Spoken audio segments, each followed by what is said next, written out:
Hello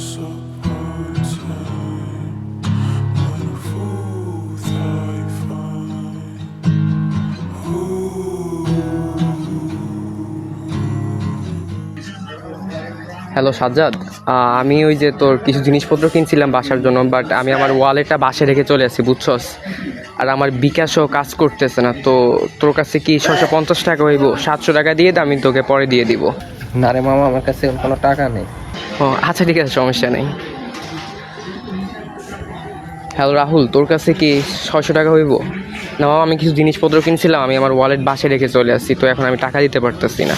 না ভাইয়া, আপাতত আমার কাছে একটা টাকাও নেই। তোর কাছে হইব না? আচ্ছা, সমস্যা নেই।